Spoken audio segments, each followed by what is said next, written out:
दोस्तों, मुझे सबसे ज़्यादा कमेंट में अभी पूछा जा रहा है कि नर्सरी से प्लांट लेकर आते हैं लेकिन रिपोर्टिंग करते हैं और रिपोर्टिंग करने के बाद में कोई ग्रोथ होती ही नहीं है और ग्रोथ होती है तो 1-2 लीव्स निकलती है या 1-2 ब्रांच निकलते हैं, फिर रुक जाती है, स्टॉप हो जाता है ग्रोथ और या तो प्लांट धीरे-धीरे मरने लगता है।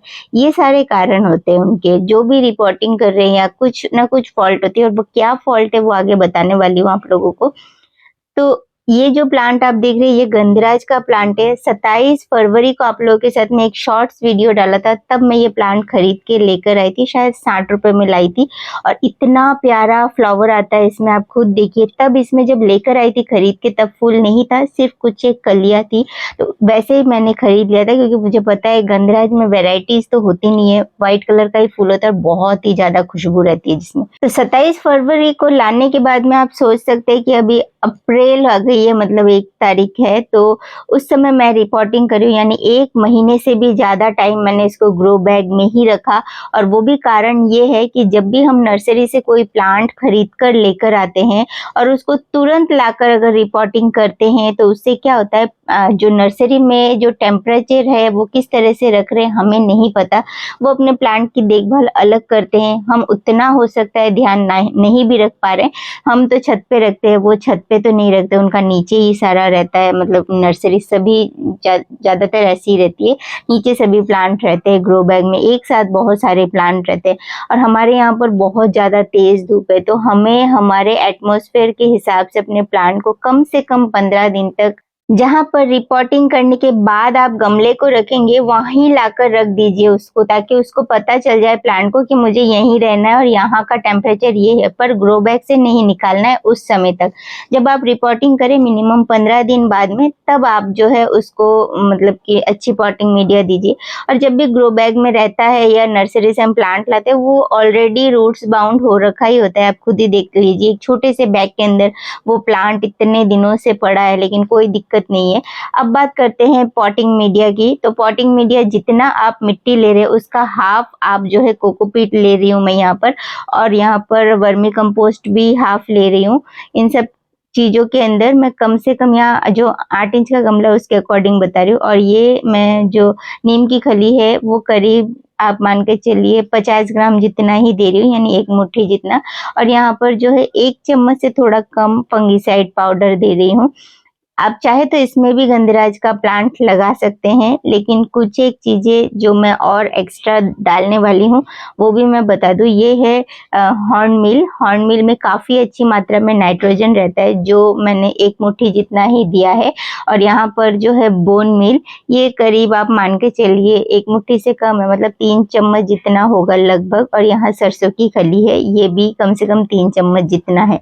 तो इन सब चीज़ों को बहुत अच्छे से मिक्स कर रही हूँ।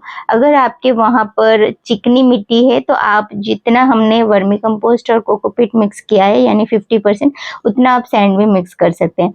अब मैं करूँगी इस प्लांट को रिपोर्टिंग। उसके लिए मैं यहाँ पर 8 इंच का गमला ले रही हूँ, टेराकोटा पॉट है। गमले में ऑलरेडी होल किया हुआ है, एक गमले का टुकड़ा रख दिया है, आप देख सकते हैं। अब हमने जो पॉटिंग मिक्स बनाया है वो वेल डन तो है और साथ में न्यूट्रिशंस भी ऐड है। इसे ही मैं गमले में जो है भर रही हूँ, आप खुद ही देख सकते हैं। बहुत अच्छी पॉटिंग मिक्स देना होता है, तो आप किसी भी तरह की मिट्टी में जब प्लांट को लगा देते हैं तो उस समय होता है कि प्लांट नहीं सर्वाइव कर पाता, उसको न्यूट्रिशंस भी चाहिए होता है ताकि वो अच्छी ग्रोथ कर पाए। अब प्लांट को बिल्कुल सेंटर में बिठा दिया है मैंने, कोई भी जो ग्रो बैग के अंदर सॉइल था उसे बिल्कुल भी छेड़ा नहीं है, क्योंकि अभी गर्मी आ गई है लगभग, और इस समय अगर आप इसके रूट्स वगैरह को छेड़ेंगे बहुत ज़्यादा तो आपका प्लांट सर्वाइव नहीं कर पाएगा और जो है प्लांट शॉक में भी जा सकता है। तो बस आप नॉर्मल तरीके से प्लांट को निकालिए, बिल्कुल मिट्टी छेड़िए मत और इस तरह से बिठा दीजिए। गमले की मिट्टी को ऊपर से 1 इंच तक कम से कम खाली रखिए और प्लांट को बहुत अच्छे से पानी दीजिए। और जिस जगह पर नर्सरी से लाने के बाद में आपने रखा था वहीं पर ही प्लांट को रखिए। कम से कम उसको 1 हफ्ता वहीं रखने दीजिए, या तो आप वहीं पर ही हमेशा के लिए रखिए, ताकि प्लांट जो है बार-बार जगह चेंज करने से भी काफ़ी बार शॉक में चला जाता है। तो इसीलिए वहीं रखिए जहाँ पर नर्सरी से लाने के बाद में आपने रखा था। अब नर्सरी से प्लांट लेकर आए हैं तो बहुत ज़्यादा प्लांट घना नहीं होगा, 1 आध ब्रांचेज़ ही है इसमें, तो घना करने के लिए अगर इसमें कलियाँ है भी तो आप उसको काट दीजिए या सामने से थोड़ा सा पिंचिंग कर दीजिए अगर कलियां नहीं भी है तो, बस ताकि आपका प्लांट जो है थोड़ा सा अच्छा घना हो जाए और बुशी हो जाए और उसमें नई ग्रोथ बहुत अच्छी हो। तो बस इस तरह से पिंचिंग कर दीजिए, क्योंकि इसमें ज़्यादा ब्रांचेस है नहीं तो मैं बहुत ज़्यादा इस प्लांट को नहीं काट सकती।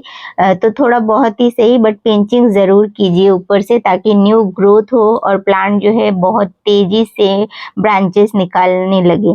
बस यही चीज़ें अगर आप ध्यान रखेंगे तो आपका प्लांट कभी भी नर्सरी से लाने के बाद में सूखेगा नहीं, रिपोर्टिंग के बाद में।